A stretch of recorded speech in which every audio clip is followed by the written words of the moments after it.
On arrive à modéliser des parcours clients qui sont à la fois très précis et quantifiés. Le Graal en matière de parcours client et de modélisation de parcours client, c'est cet équilibre entre la précision des étapes que vous allez faire ressurgir, la précision des étapes, et le fait qu'elles soient quantifiées. Parce qu'il y a des parcours très quantifiés, mais avec des étapes pas assez précises, et ça, il y en a plein. Il y a plein de parcours aussi très précis, mais pas quantifiés, ça aussi, il y en a plein. Vraiment, le Graal, et vous allez comprendre pourquoi, le Graal, c'est dans cet équilibre entre précision et quantification, et c'est ce que je vais essayer de vous montrer aujourd'hui. Alors, rapidement, KPM, qui on est? On est une entreprise qui existe depuis maintenant plus de 15 ans, 16 ans exactement. On est à l'origine spécialisé dans l'analyse des verbatims. C'est notre point de départ. On était les premiers en France à avoir une solution digne de ce nom d'analyse de verbatim. On n'est plus les seuls. Mais vous allez voir à quel point on reste très particulier. On est les seuls à avoir beaucoup d'interventions humaines dans nos processus, alors qu'on n'a que des concurrents qui sont tous dans des process 100% automatisés. Et je vais essayer de vous montrer à quel point ce qu'on fait a forcément une valeur. J'ai l'habitude de dire à mes clients, quand je vais les voir dans dans les choses commerciales, je commence toujours en leur disant qu'on a deux énormes défauts, c'est qu'on est les plus lents et les plus chers, ce qui paraît dingue comme truc aujourd'hui, mais vous allez voir à quel point, je pense que ce qu'on fait a de la valeur. Et puis, alors on fait ça depuis 16 ans, et puis il y a un peu plus de 7 ans, maintenant, on s'est rendu compte qu'à partir des verbatims, on était incroyablement bien placé finalement pour modéliser des expériences clients. C'est-à-dire que si vous considérez que le verbatim, c'est le retour d'expérience par excellence que vous offrez à un client, enfin, il n'y a pas mieux comme retour d'expérience qu'un client que vous interrogez après je sais pas, un processus donné, un processus de réclamation, ou une visite en agence bancaire, ou une visite dans un magasin, ou une commande sur un site internet. Vous lui demandez la note de l'expérience, de 1 à 10, puis derrière, vous lui demandez les raisons de cette note. En fait, si vous considérez que le client va vous dire à ce moment-là vraiment ce qu'il a marqué, enfin, je veux dire, dans les raisons de la note, il va vous donner une note et les raisons de la note, vous allez capter tout de suite ce qui a marqué ce client. Qu'est-ce qu'il retient de cette expérience, en positif ou en négatif. Et finalement, c'est les 2, 3, 4 priorités qu'a retenu ce client par rapport à l'expérience qu'il a vécue. Et c'est ça qui va nous intéresser, parce qu'à partir des priorités de ce client, et les priorités de milliers de clients, on va être capable de modéliser l'expérience à partir des éléments marquants de l'expérience. Depuis 7 ans qu'on a compris ça, on a fait plus de 650 modélisations, on est quasiment à un rythme de 100 modélisations par an, ce qui est un rythme assez soutenu. Je ne sais pas s'il y a une entreprise en France qui a plus modélisé de parcours client que nous sur ces dernières années. On a fait ça dans des secteurs d'activité très différents, vous voyez, on a travaillé beaucoup dans la banque, dans l'assurance, dans la distribution spécialisée ou non, puis on travaille pour la Poste, pour Air France, pour d'autres comme ça. On travaille aussi de plus en plus pour des entreprises de B2B qui viennent nous voir, des entreprises de B2B qui ont cette conscience que l'expérience client est au cœur de leur préoccupation de plus en plus. Et il y a toutes ces entreprises, ce que j'appellerais ce second tiers d'entreprises, qui commencent à venir nous voir en nous disant « Mais oui, nous aussi, on parle d'expérience client et nous aussi, on a besoin de travailler là-dessus et d'avancer sur ce sujet-là. » Voilà les clients pour lesquels on a modélisé. Vous voyez qu'il y a peut-être il y a peut-être des entreprises avec lesquelles vous travaillez ou dans lesquelles vous êtes aujourd'hui. Mais voilà les gens pour lesquels on a modélisé ces dernières années. Vous voyez qu'il y a plein de monde. Et la chance qu'on a, c'est que parmi ces clients-là, de plein de secteurs, on a aussi travaillé avec des champions d'expérience client. Enfin, on travaille depuis des années avec Maïf, qui est une entreprise qui trust les podiums de la relation client. On travaille avec des gens comme Dyson, on travaille avec des gens comme Leroy Merlin, bref, plein d'autres, qui sont des entreprises, des Toyota, des Mercedes, qui sont des gens qui sont très à l'avance en termes d'expérience client. Donc on a la chance de travailler avec ces champions, mais il faut comprendre que 60% des logos que vous voyez ici, c'est des entreprises pour lesquelles on a fait leur premier parcours client aussi. Donc on sait aussi accompagner des entreprises qui débutent sur ce sujet-là. Alors maintenant, se pose la question de comment on travaille. Comment on travaille? Je vais reprendre un exemple très simple. On part d'un client que vous avez interrogé, vous lui avez demandé une note. On va prendre le cas d'un client qui vous a mis 10 sur 10, et quand vous lui demandez pourquoi 10 sur 10, ce client vous dit je vous donne 10 sur 10 parce que raison 1, raison 2, raison 3, il a 3 raisons, ce client, de justifier sa note de 10 sur 10. Par rapport à cette matière première que vous connaissez et que nous on travaille tous les jours, on sait faire deux choses très bien. Première chose qu'on sait très bien faire, c'est qu'on sait analyser très très finement toutes les thématiques qui sont contenues dans ces 3 raisons. Pas juste les 3 raisons, ça c'est facile, les solutions automatisées le font. Mais nous, justement, c'est pour ça qu'on met beaucoup d'interventions humaines dans ce processus d'identification des thématiques. On va regarder ça au mot près, on va éplucher chacun des mots exprimés dans chacun des verbatims de vos clients, et on va faire remonter comme ça, à la main par un chargé d'études, en général entre 120 et 150 thématiques. Là où des solutions automatisées en font remonter entre 40 et 50. Ces 40 ou 50 thématiques, en général, vous, les entreprises, vous les connaissez déjà par cœur. L'intérêt d'aller fouiner à la main, d'aller chercher ça à la main, c'est qu'on est beaucoup plus précis et ça vous permet de découvrir des thématiques que vous ne connaissez pas. Et aujourd'hui, c'est ça. Je veux dire, quand on travaille tous les ans avec la Maïf, il faut, nous, tous les ans, qu'on apprenne des choses nouvelles à la Maïf. Et ben, c'est parce qu'on est très précis dans l'identification de ces thématiques qu'on a cette chance de pouvoir apprendre des choses nouvelles à la Maïf tous les jours. Enfin, pas tous les jours, tous les ans. Donc ça, c'est la première chose qu'on fait. Et on fait ça à la main, et c'est un travail extraordinairement précis. Je vous montrerai ça. Globalement, le travail consiste à... Il ne faut pas que je m'éloigne du micro. À prendre tous les textes, tous les verbatims, des milliers de verbatims. Alors, par exemple, si on est sur 5000 verbatims, qu'on va coder, etc. Ces verbatims, on va les présenter à notre logiciel qui, dans un premier temps, va nous tronçonner le texte, va nous l'exploser, il va nous sortir la liste absolument exhaustive de tous les mots ou de toutes les expressions qui étaient présentes au moins une fois dans ces 5000 verbatims. Donc on passe d'une liste de 5000 verbatims à une liste de facilement 14 000 mots, quand on est sur 14-15 000 mots. Ces 14 ou 15 000 mots ou expressions, vous voyez que parfois c'est juste un mot, parfois c'est un groupe de mots, parfois c'est un bout de phrase. C'est justement notre chargé d'études qui va regarder ça à la main, qui va regarder chacun de ces 14 ou 15 000 mots, vous voyez le côté incroyablement fastidieux du truc, mais le côté extraordinairement précis. Et finalement, mot après mot, on va grouper les mots qui ont un sens commun, et on va créer des thématiques. Et c'est comme ça qu'on va déterminer toutes les thématiques qui passent par la tête de vos clients, quand ils parlent de l'expérience qu'ils ont avec votre marque. Il y a toutes les thématiques de la Terre. Il y a des thématiques fonctionnelles, des thématiques financières, des thématiques relationnelles, des thématiques émotionnelles, des thématiques sensorielles, enfin tout ce qui leur passe par la tête. Dans certaines thématiques, j'ai des milliers de mots. Dans d'autres thématiques, j'ai 3 mots. Et ça arrive, vous allez voir l'intérêt d'avoir des thématiques à 3 mots parfois. Donc, une fois que ça s'est fait, 98% des 14 000 mots dont je vous parlais sont classés, répertoriés dans un des sujets, et vous comprenez bien que c'est un truc totalement ad hoc, c'est-à-dire que c'est mot après mot que je crée, etc. Dès qu'il y a un mot que je ne peux pas classer dans une des thématiques que j'ai déjà identifiées, je crée une nouvelle thématique. Et c'est comme ça que, mot après mot, expression après expression, thématique après thématique, se fait le dictionnaire des thématiques, et de la précision du truc. Et on continue à faire ça à la main, parce que la beauté de l'affaire, elle est là. La beauté de notre travail, elle commence ici. Une fois que ça s'est fait, vous comprenez bien que 98% des mots sont classés, et vous comprenez bien qu'on a des scores d'occurrence sur chacun des sujets qui sont incroyablement précis. C'est fait au mot près. Je sais que le sujet de la confiance, ou du manque de confiance, parce qu'on va mettre ensemble le positif et le négatif, je sais que le sujet de la confiance, il arrive 1423 fois. Je sais que le sujet du parrainage arrive 327 fois. Je vais le savoir au mot près. Donc on a des scores d'occurrence d'une fiabilité totale. Une fois que ça s'est fait, ça c'est le premier travail, et c'est le premier truc sur lequel on est très bon, très patient, etc. La deuxième chose qu'on sait faire, c'est qu'on est capable d'aller au-delà de l'occurrence. Parce que si vous avez que l'occurrence, pour classer vos sujets, vous considérez toujours que le sujet le plus important pour vous, votre priorité d'action, elle est toujours derrière le sujet qui a été le plus évoqué par vos clients. Et c'est pas vrai. C'est pas vrai. C'est pas parce qu'un sujet est très fréquemment commenté par vos clients que ça doit nécessairement être votre priorité d'action, et je vais vous montrer pourquoi. Donc, on a dans la théorie, on a une notion d'intensité de discours qui nous paraît importante. Je reviens à l'exemple que je vous donnais tout à l'heure. Ce client qui vous donne 10 sur 10 pour raison 1, raison 2, raison 3. Vous vous rappelez de ça? Nous, ça fait très très très longtemps qu'on a compris que les 3 raisons n'étaient pas sur un même plan. Je veux dire, un client qui vous met 10 sur 10 pour 3 raisons, c'est évident que les 3 raisons ne sont pas sur un même plan. Il y a fort à parier qu'il y a une des 3 raisons qui est porteuse du 10 sur 10, de l'effet waouh, et que les 2 autres raisons sont des raisons plus périphériques, moins importantes à ses yeux. Donc il ne faut pas se tromper. Si vous mettez les 3 raisons sur un même plan, vous vous plantez. Donc c'est ce qu'on apporte. Et aujourd'hui, on est les seuls à avoir cette notion d'intensité de discours et d'apporter cette notion d'intensité de discours sur le marché.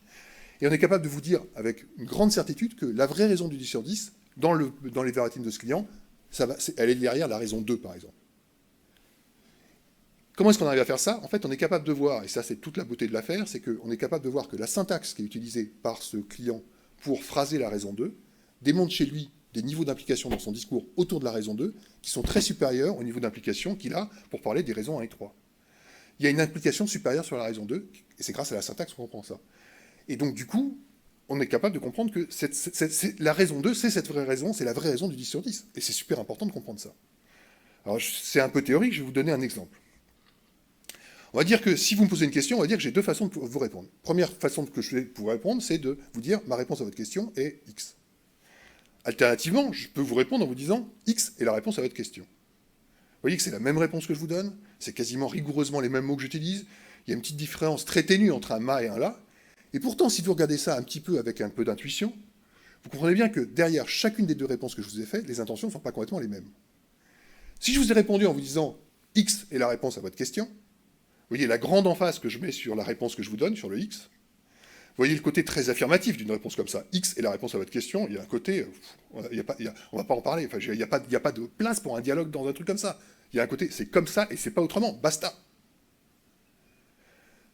Alors que si je vous ai répondu en vous disant ma réponse à votre question est X, c'est à l'évidence un petit peu moins affirmatif, c'est à l'évidence moins définitif, et puis en vous disant ma réponse à votre question est X, je suis en train de sous-entendre que vous pourriez peut-être avoir une réponse différente de la mienne. Et que finalement, mine de rien, je suis en train d'entrouvrir la porte à un dialogue possible. C'est hyper subtil la syntaxe. Mais c'est derrière cette subtilité qu'il y a des choses qui se cachent. Regardez, il n'y a pas très longtemps, j'écoutais, je tombe sur une chronique de Raphaël Enthoven, le philosophe, sur France Culture, qui expliquait la différence pour lui qu'il y avait entre bonjour monsieur et monsieur bonjour. C'est dingue. C'est tout bête. Mais bonjour monsieur, on est dans quelque chose de totalement automatique, une formule toute faite, etc. Quand tout d'un coup vous dites monsieur bonjour, vous êtes autre part. Il y a un surcroît de considération. Voilà, c'est ça. La syntaxe, c'est subtil, mais c'est des choses, ça nous permet d'éclairer les choses. Et donc ça nous permet en permanence de comprendre ce qui est dit, de comprendre le sous-texte. Il y a le texte et il y a le sous-texte. Et nous, on est en permanence capable de décrypter le sous-texte. Et derrière le sous-texte, on est capable de comprendre avec quelle implication les choses ont été dites. Et c'est ça qui nous permet de comprendre l'intensité. C'est hyper subtil. Mais c'est ça qu'on fait. Donc du coup, une fois qu'on a tout ça, que j'ai mes touchpoints qui ont été super bien identifiés, que j'ai des mesures d'occurrence super fiables sur chacun des touchpoints, parce que je laisse ça au mot près, que j'ai des notions d'intensité de discours, je suis hyper armé finalement pour modéliser un parcours client. Alors voilà à quoi ça ressemble un parcours client, voilà à quoi ça ressemble. Voilà à quoi ça ressemble physiquement un parcours client. Ça c'est un parcours de la Maïf. Voilà. Une seule question ouverte, question de recommandation, les raisons de la recommandation, et voilà ce qu'on arrive à sortir sur un seul parcours pour Maïf, avec cette seule et unique question ouverte. Du coup, alors je vais vous expliquer ce que vous avez devant les yeux. Globalement, vous avez bien compris qu'avec les thématiques, on a identifié absolument tous les touchpoints du parcours. C'est grâce aux thématiques, c'est 120, 130, 30, 150 thématiques, ça nous a permis d'identifier absolument tous les touchpoints du parcours de façon incroyablement précise. Ces choses-là sont souvent phrasées dans une alternative positive-négative, à l'image de ce que vous avez de la brochure que vous aviez. Je ne sais pas si vous avez regardé la brochure, mais vous avez remarqué dans la brochure, quasiment chaque touchpoint est phrasé dans une alternative positive-négative, de façon à ce que chaque touchpoint puisse encapsuler des expériences positives ou négatives. La vie, quoi, bien sûr. Une fois qu'on a mis ça dans un ordre logique, alors ça peut être chronologique, par exemple. Alors il y a des expériences assez chronologiquement relatables, du genre une expérience de train, une expérience de magasin, où il y a un moment où je vais à la gare, où il y a un moment où je rentre dans le magasin, ou même je rentre dans le parking du magasin, et puis il y a un moment où j'en sors, et puis il y a des étapes. Enfin bref, parfois c'est un peu plus compliqué, on va faire ça dans un classement plutôt thématique, mais bref, on se trouve toujours un ordre logique pour ordonnancer tout ça. Une fois qu'on a posé ça, on arrive avec les éléments de quantification, parce que quand on a travaillé sur 5000 verbatims, par exemple, des éléments de quantification, bien sûr qu'on en a. Premier élément de quantification que vous voyez, c'est les bulles bleu-ciel, en bas du mapping. Les bulles bleu-ciel, c'est la mesure d'occurrence. C'est tout simplement le pourcentage de clients qui s'expriment sur le touchpoint en question, spontanément dans ces verbatims. En positif ou en négatif, pour l'instant, on s'en fiche. Ils parlent de ça. D'accord ? Donc on voit très vite qu'il y a des touchpoints qui sont super commentés, puis d'autres qui le sont beaucoup moins. Après, on va voir que ces petits touchpoints qui sont commentés 1 ou 2% du temps, ils peuvent aussi avoir de l'intérêt, et c'est ce que je vais essayer de vous montrer. Deuxième élément de quantification, les barres bleues. Pour les barres bleues, c'est un travail très très spécifique. Pour les barres bleues, on a isolé les verbatims des clients promoteurs. Donc les clients les plus satisfaits. Ceux qui ont mis 9 ou 10 sur 10 à l'enquête de satisfaction, ceux qui sont ravis de ce qu'ils viennent de vivre. Donc on isole les verbatims des clients promoteurs, et on regarde de quoi ils parlent, ces clients promoteurs. De quoi ils parlent, c'est là où il y a les barres bleues. Mais plus que ce dont ils parlent, ce qui va nous passionner, c'est avec quelle intensité ils nous parlent de chacun de ces moments. Et la hauteur des barres traduit cette notion d'intensité dont je vous parlais tout à l'heure. Pour reprendre l'exemple que je vous donnais, les barres bleues qui montent au ciel, c'est la raison 2. C'est les raisons 2 dont je vous parlais tout à l'heure, qui était la vraie raison du 10 sur 10, cette raison qui était vraiment exprimée avec beaucoup d'implication. Et puis les barres bleues qui décollent pas, qui restent un peu à quai, c'est les raisons 1 et 3, qui sont des raisons exprimées avec beaucoup moins d'implication. Donc plus la barre bleue monte haut, plus vous comprenez que quand vous êtes bon à traiter ce touchpoint, ça cartonne sur vos clients. Ça a beaucoup d'impact sur eux. Bref, la barre bleue, si on résume, la barre bleue, c'est une mesure de l'effet waouh. C'est la mesure de l'effet waouh que vous pouvez espérer quand vous êtes très bon à traiter ce touchpoint. Pas plus compliqué que ça. Les barres rouges, vous avez déjà anticipé, c'est exactement le contraire. C'est-à-dire que c'est fait à partir des verbatims des clients détracteurs, ceux qui sont vraiment pas contents de ce qu'ils ont vécu. On regarde de quoi ces clients frustrés parlent, bah, c'est là où il y a des barres rouges. Et une fois de plus, ce qui nous intéresse, c'est avec quelle intensité s'exprime leur frustration quand ce touchpoint a été maltraité. Plus la barre rouge tombe bas, plus vous comprenez que ça fait des ravages quand on a mal géré ce machin-là. Donc, j'ai mon occurrence, j'ai mon effet waouh que je peux espérer quand je suis très bon à le traiter, j'ai le degré de frustration que j'engendre chez mes clients quand je ne suis pas bon à le traiter. Ce qui me manque, c'est moi, j'ai besoin de comprendre, moi, l'entreprise, la marque, où est-ce que j'en suis sur chaque touchpoint. Et cet équilibre, finalement, sur chaque touchpoint entre le discours positif et le discours négatif, c'est pas du tout le rapport qui est entre la hauteur de la barre bleue et la profondeur de la barre rouge, c'est pas ça. Ce qui vous donne cet équilibre, c'est le bonhomme jaune. Alors le bonhomme jaune, j'espère, peut-être qu'au fond, vous ne le voyez pas, c'est l'élément de quantification le plus discret, mais c'est le plus important. Parce que le bonhomme jaune, il vous donne, finalement, le barycentre du discours de vos clients sur chaque touchpoint. Bref, le bonhomme jaune, c'est la performance à date de l'entreprise. C'est où est-ce que vous en êtes aujourd'hui. Donc, on ne se trompe pas, on peut avoir des barres bleues qui montent au ciel, mais si le bonhomme il est dans le rouge, c'est qu'en moyenne, on ne livre pas sur ce truc-là. Donc le bonhomme, c'est clé. Donc si le bonhomme est dans le rouge, c'est qu'en moyenne, on ne livre pas. Bonhomme dans le bleu, c'est qu'en moyenne, le discours positif l'emporte sur le discours négatif, donc c'est que les clients sont plutôt contents là-dessus. Et croyez-moi, ça nous arrive d'avoir des bonhommes tout en haut de la barre bleue, et là, ça veut dire que l'entreprise livre de façon systématique, de façon excellente sur ce touchpoint. Donc la position du bonhomme, elle est clé. Ça vous paraît clair? Vous avez fait le plus dur. Maintenant que vous avez... Si vous êtes clair là-dessus, maintenant, je vais vous montrer comment on joue avec ça pour faire émerger... Alors nous, on est obsédés par ça, par les 4 priorités de l'année. Pourquoi? Parce qu'à force de travailler avec plein d'entreprises, etc., on s'est aperçu que les entreprises qui progressent le plus, c'est les entreprises qui arrivent à circonscrire leur combat à 4 chantiers par an. Donc comment est-ce qu'on choisit les 4 chantiers de l'année? Et je vais vous montrer comment, à partir de ces indicateurs, on arrive finalement à sélectionner les 4 chantiers, et je vais vous montrer ça. Et je vais vous montrer que finalement 4 cas de figure récurrents qu'on a qui nous permettent de sélectionner ça. Le premier cas de figure, c'est celui-ci. Une énorme bulle d'occurrence, le touchpoint le plus commenté par les clients sur ce parcours. 57,4. Mais une toute petite barre bleue, une toute petite barre rouge, et un bonhomme qui est juste à la ligne de flottaison. Donc on comprend quoi? Que c'est le truc dont les clients parlent le plus, oui, mais quand ils sont satisfaits, le discours ne décolle pas. Quand ils sont insatisfaits, finalement, le discours n'est pas bien véhément. Et puis en plus, il n'y a pas d'urgence particulièrement à traiter ce moment-là, puisque le bonhomme est juste à la ligne de flottaison. Donc, malgré ce score d'occurrence absolument phénoménal, c'est certainement pas là-dessus qu'on va mettre le poids du corps. Alors je vais vous donner un exemple pour vous illustrer ça. Typiquement, c'est le sujet qu'on a avec nos clients retailers, qui sont tous obsédés par l'attente à la caisse. Tous obsédés par l'attente à la caisse. J'ai pas un directeur de magasin dans le retail qui me dit pas « Ah, l'attente à la caisse, etc. » Et en fait, on travaille avec des gens comme la Fnac, comme Leroy Merlin, comme Ikea, comme Fnac, comme Darty, etc., etc. Et on leur demande tous un par un. Je dis pas que ça marche tout le temps, hein. Mais en tout cas, pour ces clients-là, typiquement, derrière ce profil-là, il y a le sujet de l'attente à la caisse. Sujet dont les clients parlent beaucoup, c'est un truc super facile à commenter. C'est un truc qu'ils ont un peu en tête en plus, etc. C'est un truc qui arrive en plus en fin de parcours, donc ils en parlent très facilement, et donc des scores d'occurrence absolument phénoménaux. Mais toute petite barre bleue, et c'est logique, parce que imaginez, vous allez un mardi après-midi à la Fnac, vous attendez 1 minute 30 à la caisse, vous ne dites pas « Waouh, je viens de vivre une expérience extraordinaire ». Jamais de la vie. Donc si vous le commentez, c'est-à-dire que vous allez dire, si vous mettez 10 sur 10 un mardi après-midi à la Fnac, c'est parce que vous avez trouvé le magasin super, agréable, lumineux, etc., que le vendeur vous a super bien conseillé, et puis, by the way, vous dites, et en plus, j'ai pas attendu la caisse. Mais c'est by the way, enfin, c'est la cerise sur le gâteau, c'est pas le gâteau. Vous voyez ce que je veux dire? Donc, pas se bourrer. C'est pour ça que si vous donnez le même poids au conseil du vendeur et à l'attente à la caisse, vous allez droit dans le mur. Donc, du coup, voilà pourquoi il y a une toute petite barre bleue. Plus surprenamment, alors ça, on l'anticipait un tout petit peu quand même. Plus surprenamment, la barre rouge est petite. Pourquoi? Parce qu'en fait, il y a une forme de résignation. Les clients qui vont le samedi après-midi à la Fnac savent qu'ils en prennent pour 10 minutes, un quart d'heure à la caisse. Et tant qu'ils sont dans cet espace-temps de 10 minutes, un quart d'heure, ils trouvent ça normal. Ça leur fait pas plaisir, et ils le commentent, etc. Mais il n'y a rien de choquant, puisque c'est normal. D'où le fait que ça explique que la barre rouge ne soit pas plus profonde que ça. Au mois de décembre, la Fnac, c'est autre chose, hein, d'accord? Je ne parle pas du mois de décembre, d'accord? Je parle de janvier à novembre, d'accord? Mais décembre, c'est autre chose. Mais en tout cas, c'est ça qui explique la petitesse de la barre bleue. Donc, du coup, vous comprenez que ça ne sert à rien d'essayer d'améliorer ce sujet. Enfin, c'est pas ça qui va faire une différence colossale. C'est pas là-dessus que ça se passe. Deuxième cas de figure,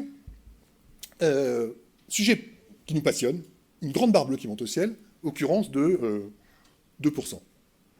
Alors ça, c'est passionnant. Parce que finalement, on a découvert quoi? On a découvert une pépite. On a découvert quelque chose qui cartonne sur les clients, mais qu'on pratique que 2% du temps. Donc tout de suite, là, la question qu'on doit se poser, c'est est-ce que ce machin-là est déployable? Est-ce que ce truc qui arrive 2% du temps, je peux me débrouiller, moi, à l'entreprise, pour que Ça arrive demain, 10, 20, 30, 40% du temps. Je vous donne un exemple. On travaille il y a 6 ans avec une entreprise qui fait des meubles, qui n'est pas suédoise, qui livre ces meubles et qui les monte chez les clients. Donc c'est une prestation qu'ils appellent chez eux, dans leur langage, le livret-monté.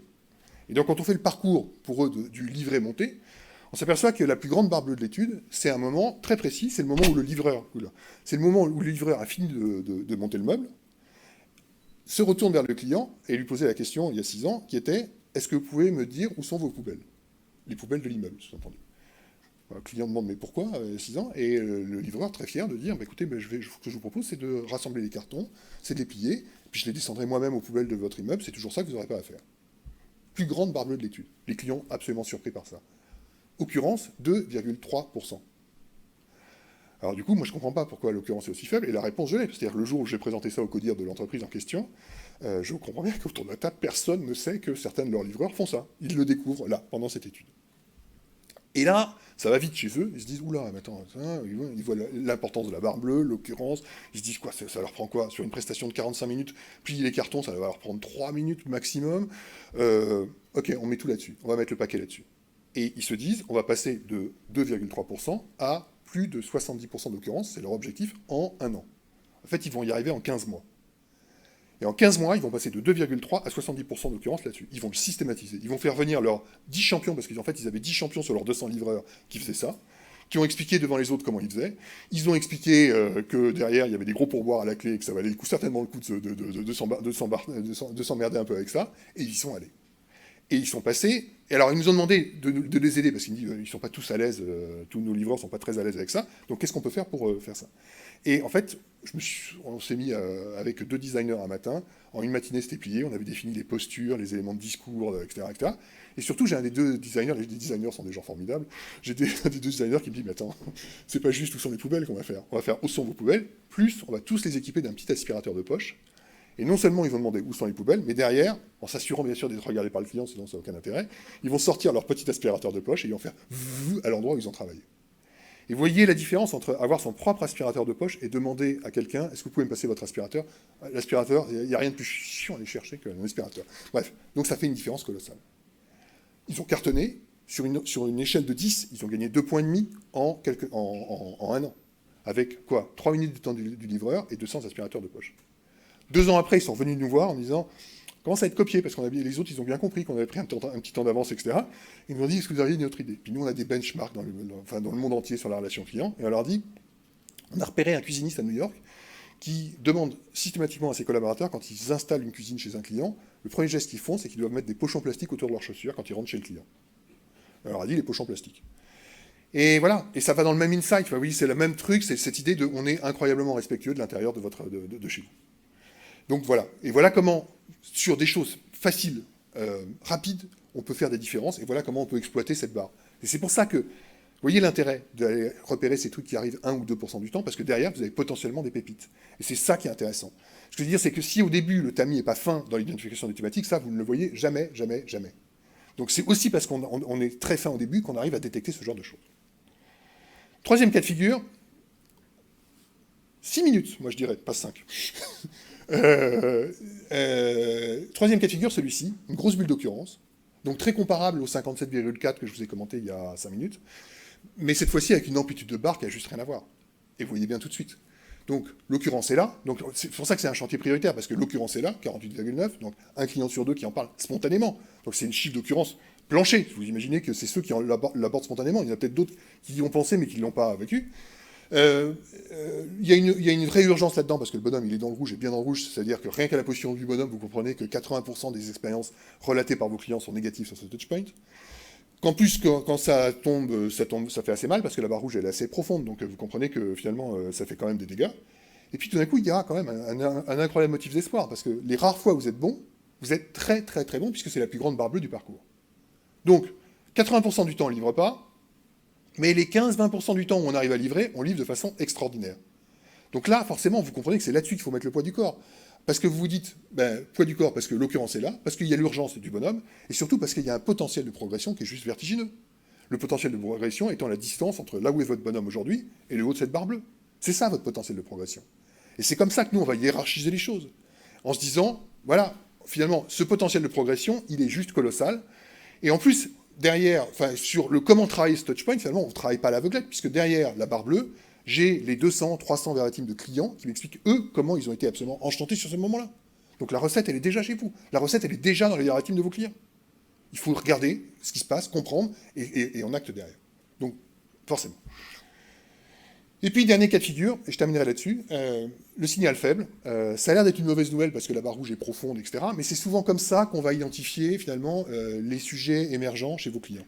Les attentes émergentes de vos clientes, celles qui ne sont pas encore sur vos radars. C'est les premiers clients un peu pionniers qui ont un peu plus d'avance que sur les autres, sur cette thématique en question, pour je ne sais pas quelle raison, et qui vont tout d'un coup interpeller l'entreprise en disant « Mais comment ça se fait que vous ne fassiez pas encore ça ?» Ou au contraire, comment ça se fait que vous fassiez encore ça, justement. Il y a le « pas encore » et ou comment ça se fait que vous ayez encore cette pratique-là. Typiquement, vous comprenez que derrière ça, finalement, on détecte les attentes émergentes, donc qui s'expriment négativement, mais avec force.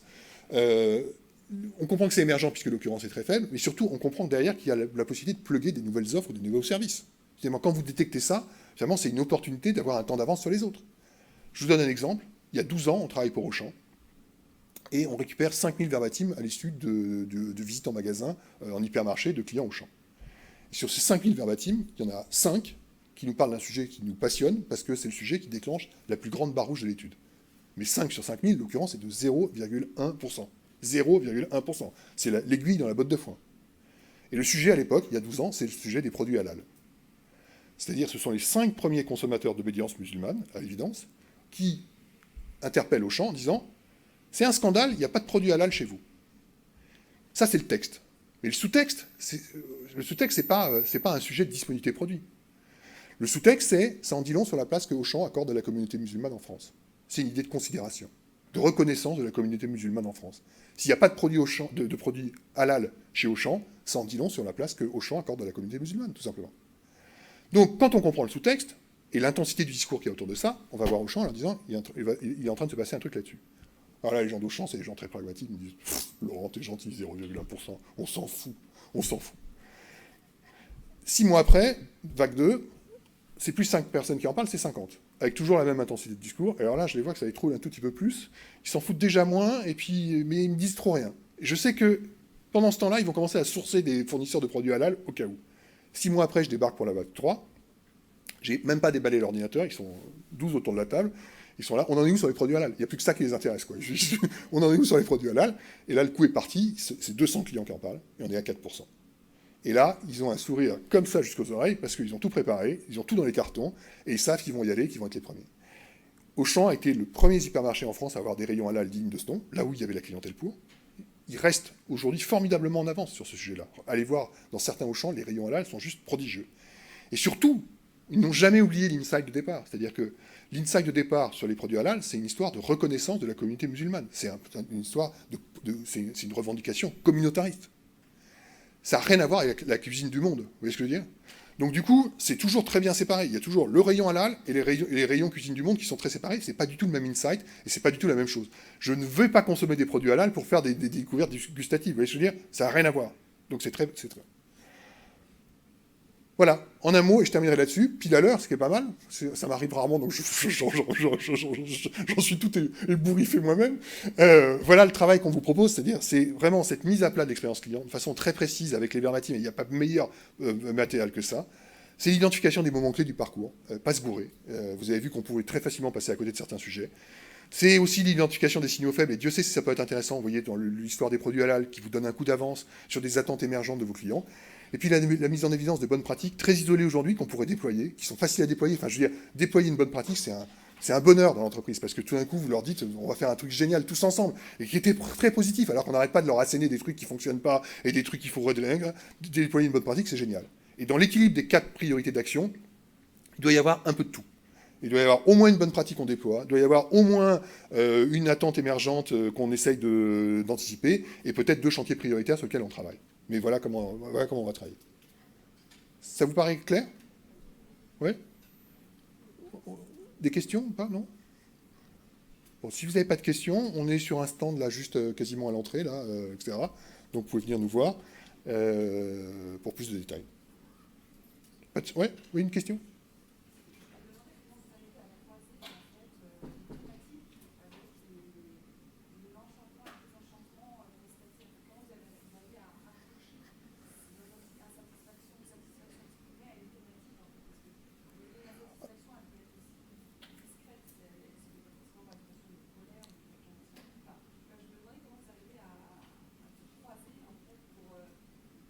Ben, croiser, les thématiques, on les identifie comme je vous ai montré.